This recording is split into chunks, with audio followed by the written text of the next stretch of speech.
everything that's funny is in some way about a kind of wrongness. It can be the wrongness in logic.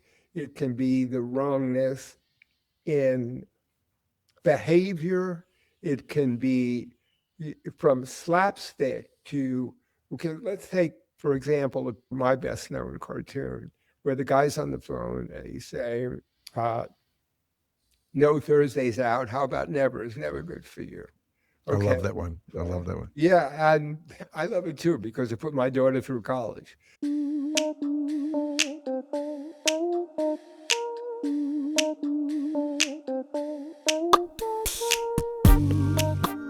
Hello and welcome to Remorandum, a podcast about everything interesting. My very special guest today is Bob Mankoff. Bob was the cartoon editor for the New Yorker magazine for nearly 20 years, and before that he was a New Yorker cartoonist for another 20 years. Today, as president of cartoonstock.com, the world's largest archive of single-panel cartoons, he continues to push the boundaries of AI humour, comprehension, and creation while ensuring that humans remain in control and in the loop. Bob Mankoff, you're there. Hello. I'm pleased to be on Remo-random, and I'm happy that your random wheel fell on me. We bonded over the Australian Splade. Splades, I know. Splades. The thing that got Australia through the war, and the makers. When I told them that the venerable Bob Mankoff was interested in Splades, they immediately sent me a set complimentary. But I believe that your wife is as disapproving of them as mine is. My wife hides my Splades. Well, I once every 6 months I go, darling, where are the Splades? I can't find them. They will gaslight you on the Splade. They'll say they don't. It's sort of like a Seinfeld. She's like, what's the deal with Splade? Anyway, Memorandum number 3, the yellow one, had a chapter in it called The New Yorker Cartoons, and you very kindly collaborated with me on that. I just wanted to give people a sense in terms of capturing the culture. I wanted to document the well-known fact that, the New Yorker has featured cartoons in its magazine since it began publication in 1925.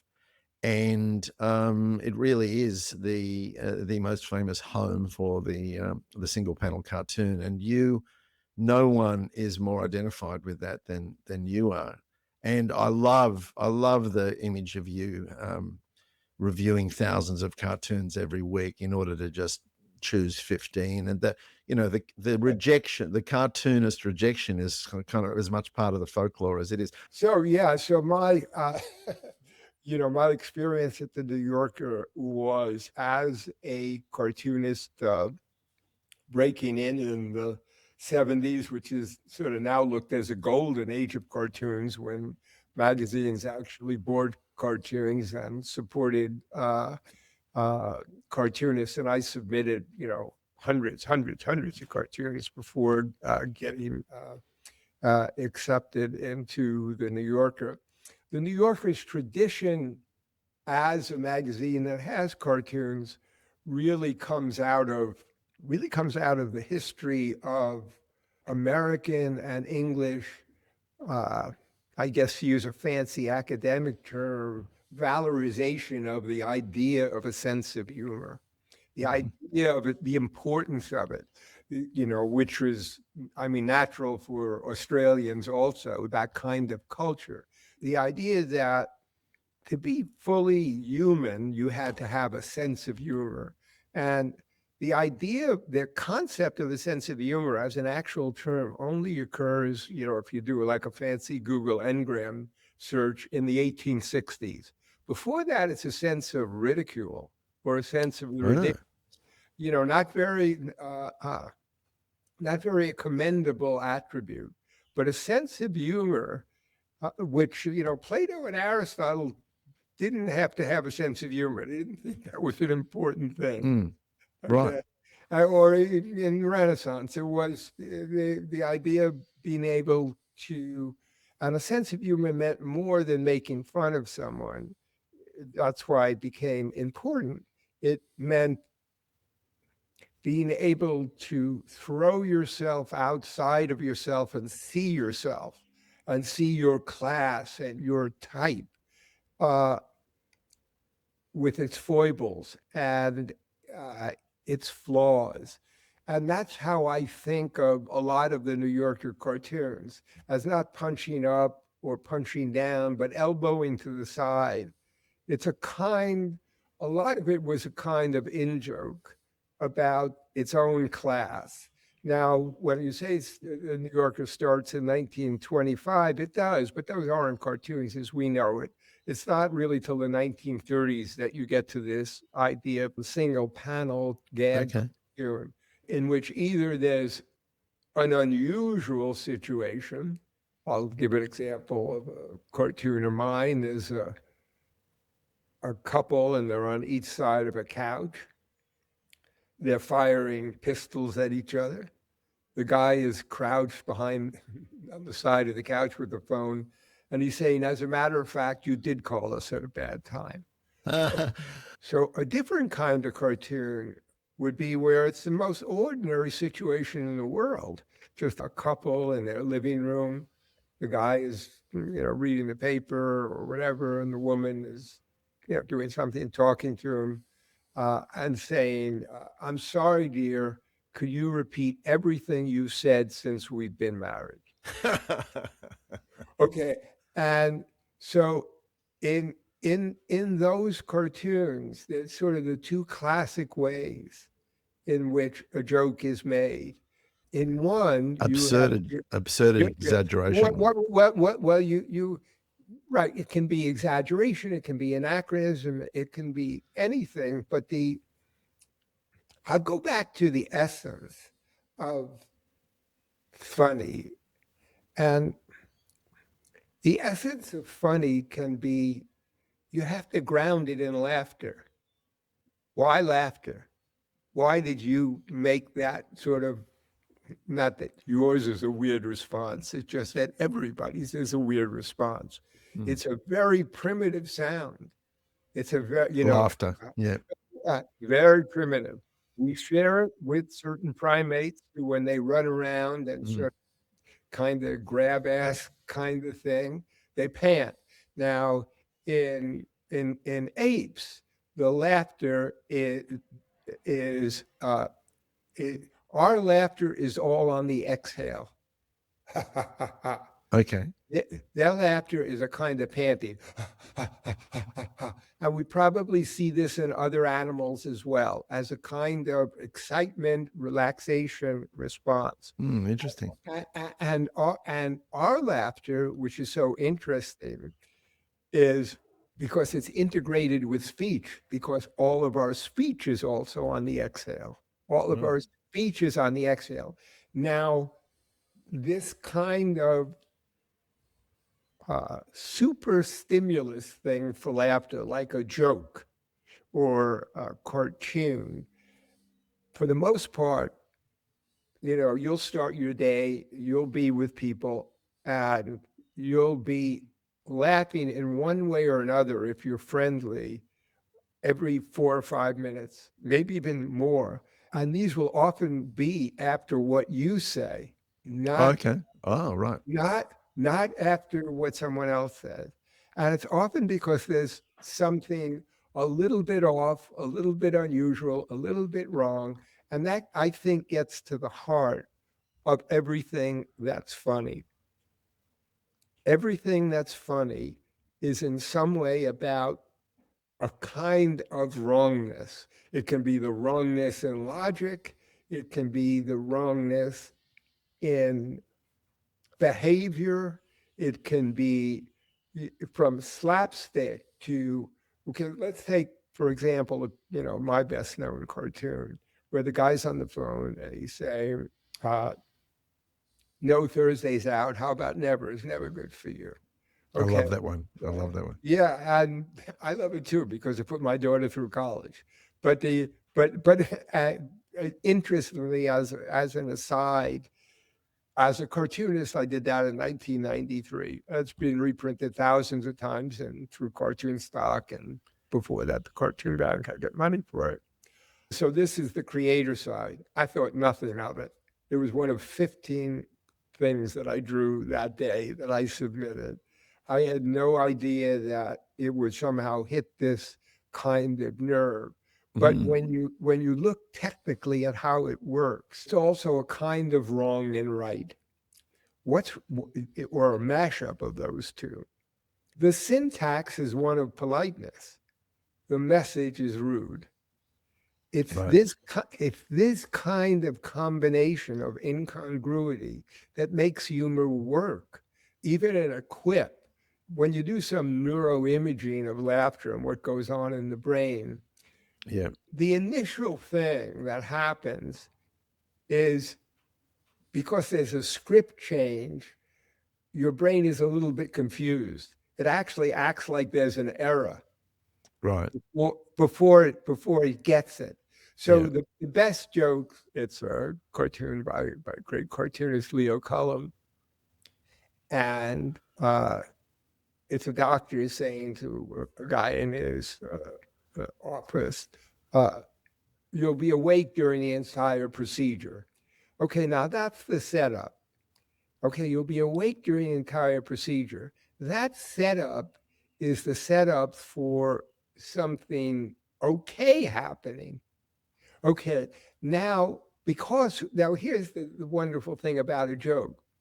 Because we know it's a joke, we know that there's a surprise there, and we anticipate it. And so when the punchline lands, you'll be awake during the entire procedure. The anesthesiologist is on vacation. Right. Okay, so you see there's a delay there. Yeah. There's a delay because you're processing it and making sense of it. At the same time, you understand it doesn't make sense.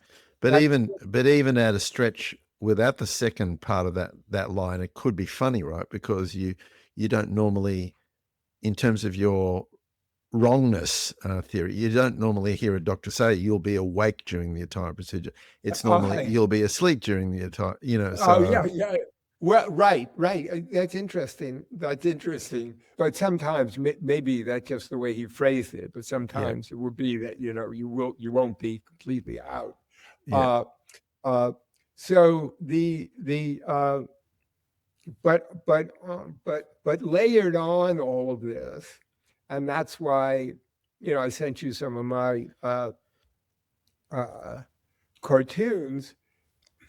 There's still the craft of it all. There's the craft of setting it up, of the concision. In one of the.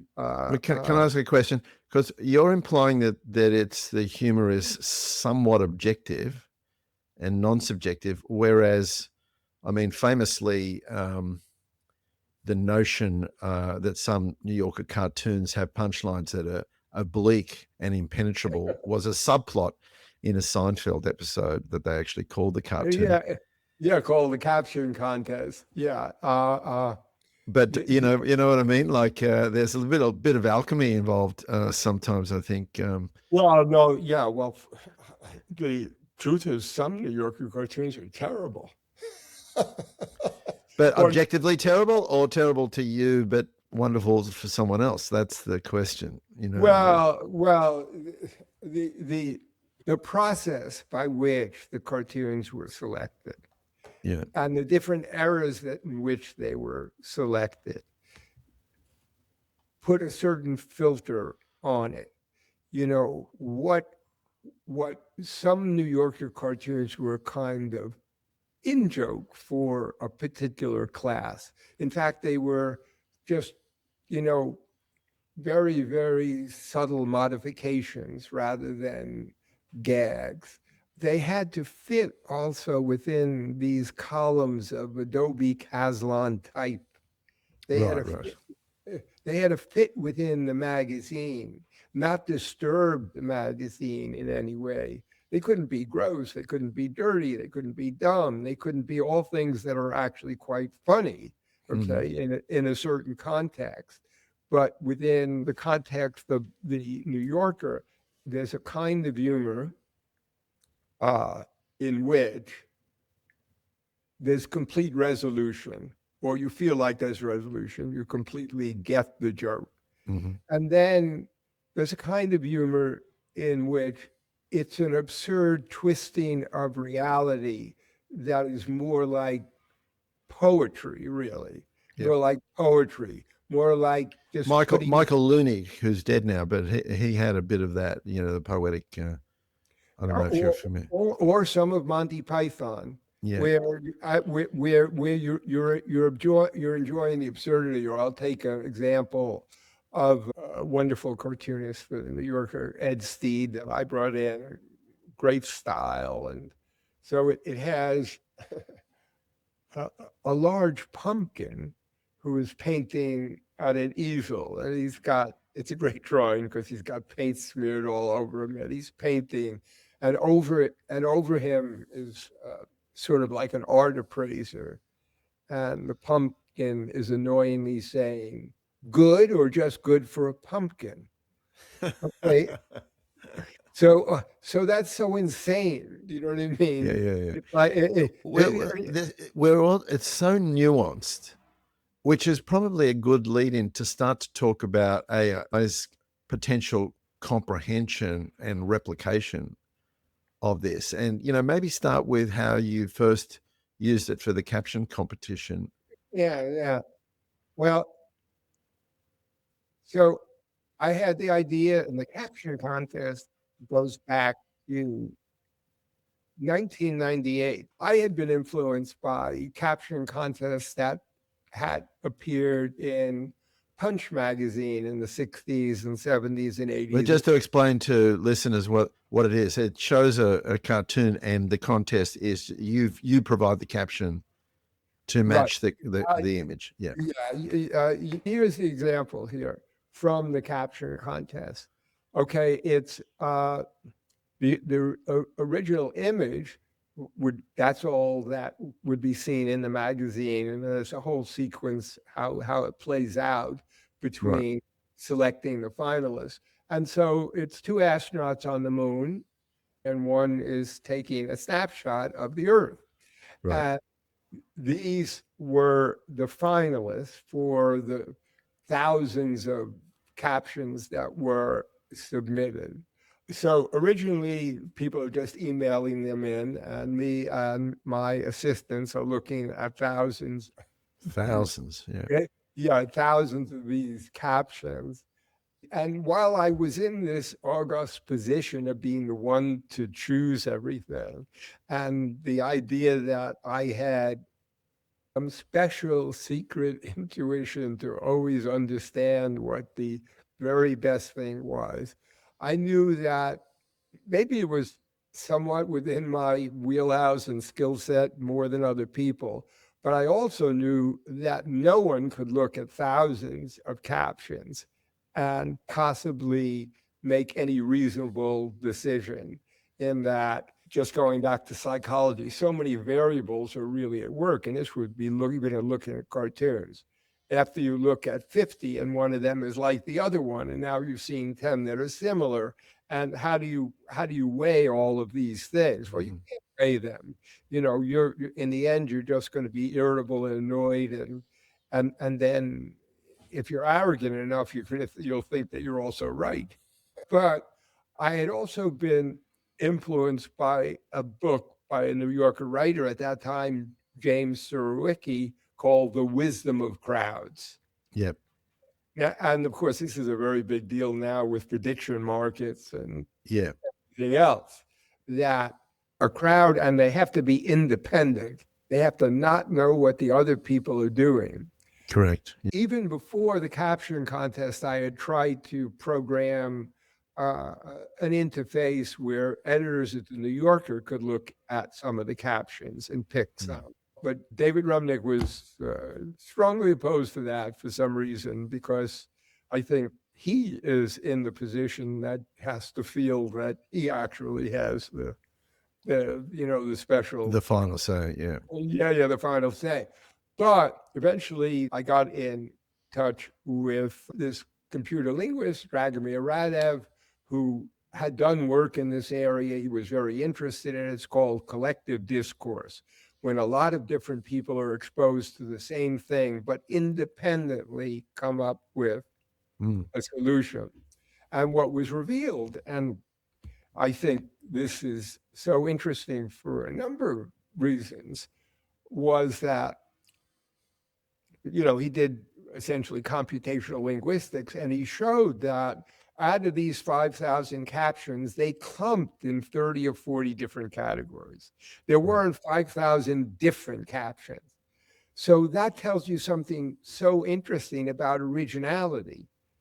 Okay, that it's it's overrated. Okay, that independently you would think that if you saw this caption that was like yours, that someone copied it. And that happened early on in the contest. It would see a caption that was similar to those. And they said, well, that person must have seen my caption. Yeah, yeah. But the But truth, there's a finite number of ways to skin the cat, yeah, obviously. Yeah. yeah. And though you're not allowed to skin cats anymore. But well, why would they That was do humor, Bob. That was humor. Yeah, that was humor. All right, very good. You get a pass. You get a pass. You get a pass. So out of that came then in 2015, I started working with researchers at the University of Wisconsin who had an algorithm so that everybody who entered the contest or didn't enter the contest would randomly see the captions. They would rank them as unfunny, somewhat funny, or funny. And eventually the best ones would bubble to the top, and they would keep ranking them and keep ranking them. And so that's the way the caption contest was done for many years. I wouldn't say I did this sub rosa, but I didn't actually clear it with anyone, but it went on for about 10 years anyway. And we gathered invaluable data about the contest. And this was a way of training the model to be able to rank funniness. Yeah. Well, so the people were ranking the funniest. Then the question was, could you take this data in which you had these data points of, oh, these are funny and these are unfunny, and then fine tune the models to themselves then either be able to rate it independently or to create their own captions. And something interesting has actually happened. So we did that for a while, and we got, I think, modest improvements. And I gave a talk about a year ago about AI and humor showing what it could do. But the truth is, what I do now is very different. The frontier models have gotten very good at this. Okay, they've scooped up everything. What I did to train this particular model was not do machine learning, where here's a good one, here's a bad one, here's a good one, a bad one. Instead, what I did was I created a skill set in Claude. Claude is one of the free frontier models, and you can create a project, and you can create a skill set to create your podcast. Okay, this is how it basically becomes a document that's modified. And the skill set I created was I took at one point I had Lawrence Wood, who won the caption contest 8 times, keep diaries of his thought process. Okay, diaries of his thought process. And then I worked with him, and he wrote a book, Your Caption Has Been Selected, about the caption contest with all tips. I just fed all of that into the model as a skill set. And so not machine learning, good and bad. This is just the text of what he's thinking. And AI has become so polarizing now. But underneath it all, there has been something new in the world, is all I can say. And it still does my head in. It does my head in, though, because, the AI is just, choosing words randomly that follow other words and not necessarily having any consciousness about the funniness or unfunniness. And that still does my head in. You know, no one Yeah, really knows what's going on inside that box. and it's not even a box. That's the thing. Of course, it's not conscious. It's 100,000 computers piecing it together at the same time. If you had, been a Rip Van Winkle and 5 years ago gone to sleep, and then someone would say, "Hey, look what autocomplete is now." It wouldn't make any sense to you, would it? I'm into it with my business where it translates everything, where it describes the cartoons, but it's my feeling is that it's not gonna destroy us. We're gonna completely adapt to it. It's just gonna be Yeah. at 81. I really am in the situation to say I've seen a lot of things before that were supposed to change everything, and nothing ever changed everything. No. Well, I mean, that to me, the fact that you are playing in this sandbox at an age where most people Well, are having trouble connecting their headphones. Sorry. no, and I am both playing in the sandbox and having trouble connecting my headphones, and so and of course that's the funny part of it.